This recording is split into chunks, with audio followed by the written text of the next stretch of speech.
Good day, mates. We're here. I'm back from Australia. Yeah. Anyway, so we had a great time. We had a very busy week this week. Not as much artwork, you'll notice. We're art deficient this week, but we're very book heavy.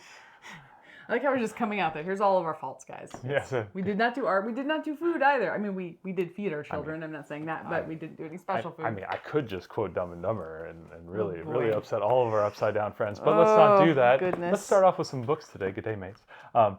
Magic Treehouse, Dingoes at Dinner Time. Yes. Dingoes at Dinner Time, Magic Treehouse. Jack and Annie are going and helping kangaroo and other animals in the outback as there's a forest fire.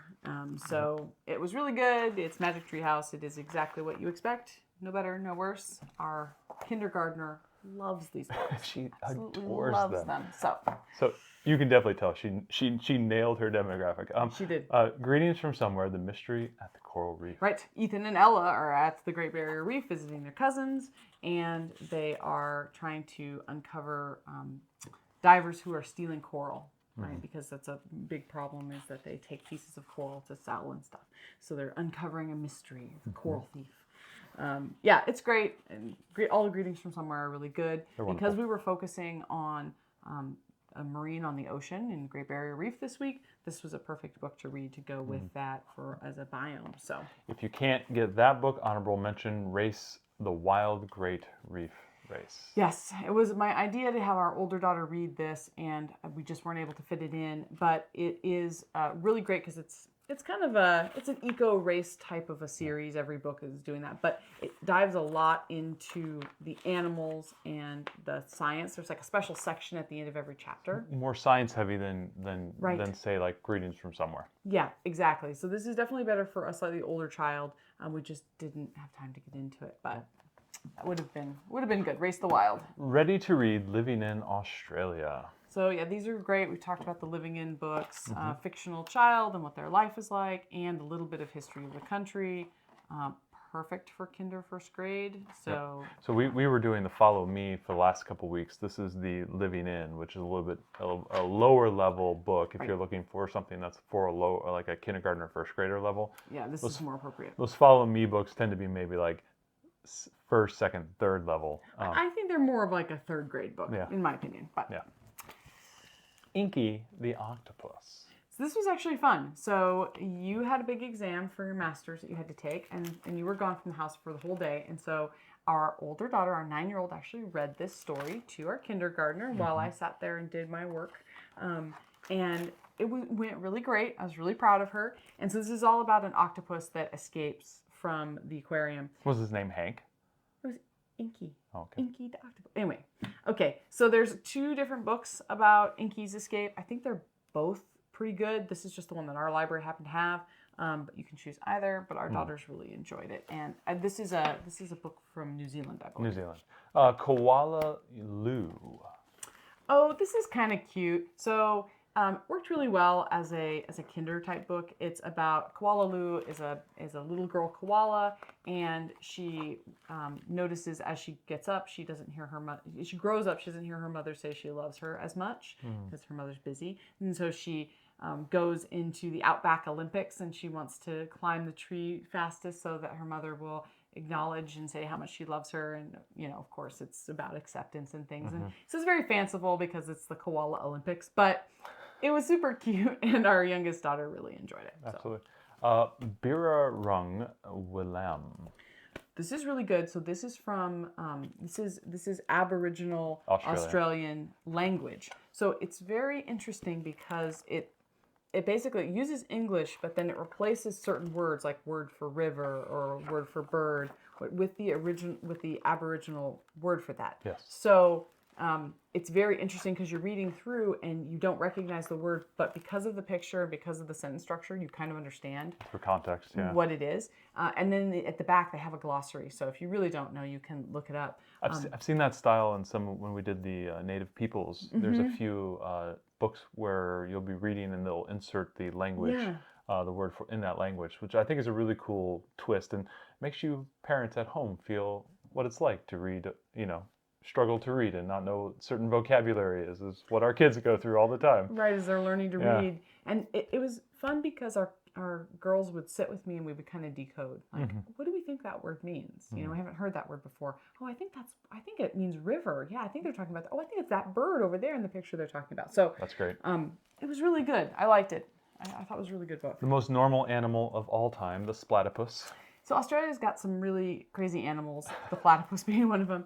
And our youngest daughter, our kinder, really loved this book because it was just basically about the platypus trying to be. We got a couple of these books where they're trying to be like other animals, and each time it goes platypus at the end, right? Because it's not meant to hop like a kangaroo or climb like a koala. So you get a good look at all the other animals, some of the famous animals from Australia, while also getting a look at the platypus, and finally, he finds the right place to be. So it was really cute. The little Kiwis New Year. So I know that Build Your Library references Manu, the Kiwi of Kindness, and we've never been able to find that book. So we got this one instead, and this is a Maori New Year, and it's the alignment of these, or the visibility of this cluster of 7 stars that happens. So the Kiwi basically wakes up all these other animals on the island to come and see the 7 stars.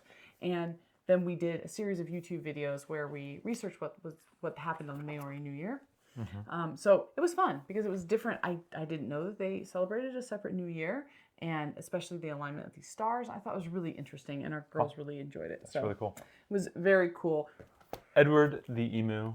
Yes, this was another trying to be like other animals. So the emu at the zoo thinks that nobody wants to come see the emu. So he goes to everybody else's pen and tries to pretend to be them, tries to pretend to be a lion and all the other animals, only to find out that he really just wants to be an emu. So Yes. It's good. I like these books. They're kind of formulaic, but our kids really love them, especially the young kids. The art's great. Yeah, the art's good, and it also really emphasizes being yourself, and that it's okay to be you, and you don't have to try to be anybody else. So I think that's really neat. Piggybacking on the koala book earlier, Don't Call Me Bear. Oh, yeah, this is really cute. This is about the koala just being angry at all the other animals who just thinks he looks like a bear. And he's like, I'm not a bear, I'm a koala.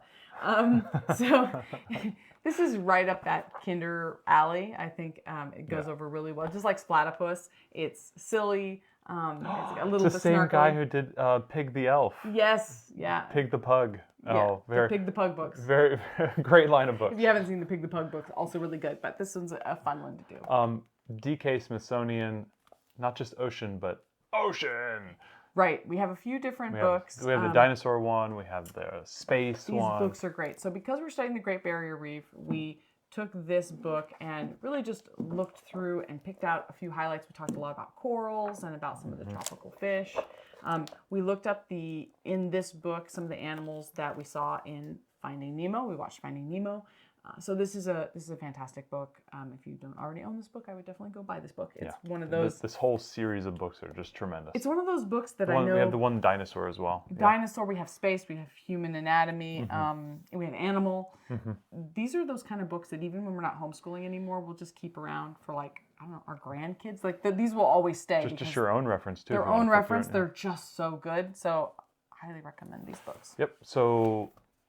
Movies. You talked about Nemo. Right, we watched Nemo. We also checked out Whale Rider. That was our car movie of the week because we were going around a lot. And we've seen it before, but it's a story from New Zealand about a young girl who whose brother passes away, her twin brother, and she now there's no heir to the chief, I believe, and now she is potentially going to be that thing, that role, and she needs to show that who she is and prove to everybody that she can do that job and everything. It's great girl power. And she's a Maori girl. I thought it was going to be too intense, but Maori. Am I saying it wrong? I'm so sorry if I'm saying it wrong. Tell us we're saying it wrong. I put the disc in. I thought it was going to be too serious, but both girls just like transfixed. We listened to the whole movie, and we've seen it before. We've seen it a couple of times. They really liked it. They loved it. We also Moana and Moana 2. Right. Moana 2 came out at the movie theater a couple weeks ago. Yeah, and so that was really good. And then we also watched a bunch more Bluey as well. Right. We got back into Bluey because we were missing the last of season 3. Yeah, we're almost at the end there. We did a bunch of Bluey. Our girls watched Outback, Mm-hmm. which they enjoyed as well, which is a bunch of animals that escape from the zoo in Sydney and go into the Outback. So Yep. that's kind of fun. And then Paper Planes? yes, the girls and I watched Paper Planes, which was a movie about a little boy who competed in the paper plane championship in Australia. It's got the guy from Avatar in it, right? Yeah, Sam Worthington is in it Yeah. as his dad, and it's a story about grief and overcoming that. Mm-hmm. As an engineer, these paper airplanes flew not very realistically. Are you saying that CGI planes? I mean, Are you calling it out? so it wasn't the greatest movie, but I thought it was really it was good Cool. for a live action movie. We watched it, I think, for free on like Roku or something. So I think if you don't have a lot of time, obviously, like I'd go with Nemo and Moana, and Whale Rider was very good. Although if you have really youngins, they're not going to understand. There might be some themes there that aren't going to be appropriate for them. So. Yeah. If you're looking for Lean an, into Bluey, then. an adult movie, we didn't watch it, but it's a movie that I've always enjoyed. We watched it a long time ago, which is The World's Fastest Indian, which was Right. Anthony Hopkins. I tried to find it at the library and they didn't have it I anymore. didn't have it. I watch So clips of good. it all the time. There's some great clips when he's got his bike, stripped down old Indian. It's about a motorcycle race. Yeah, Across the salt flats, right? Yeah, he's a New Zealand motorcycle guy, and he like strips down the bike, and the guys are like, "Well, why do you have a cork in your tank?" He goes, "Well, I'm trying to save weight, you know," and all that type of stuff. So it's a really, really good movie. It's called World's Fastest Indian. If you have a chance, you want to watch it with a. Yeah, that's a really good one. That's I a good forgot one. about. We haven't seen that in a long time. Yep. I know that I. And there's also Race the Sun, if I'm right, but we didn't get Yes. it. We couldn't find a copy of it or check it out in time or something. We couldn't rent it and we couldn't get a copy at our library. But if you can find a copy, it's Young really Shia good. LaBeouf in that one, I think. No. It's Casey Affleck. Casey Affleck, young Casey Affleck. But it's about kids from a high school in Hawaii that end up building a solar car and then they race it across Australia. Yeah, super And it's really good. It's got some good themes of acceptance and camaraderie. Halle Berry is in that one. And what was it James Belushi? Maybe Jim Belushi? I don't remember. Anyway, it was really good. It was a Disney movie a long time ago, and we couldn't find it. But if you can, I always enjoyed Race. That would be a good one to kind of like, with the area and a little bit of science in there, is kind of a cool thing as Right. well. So where are we heading next, Ariel?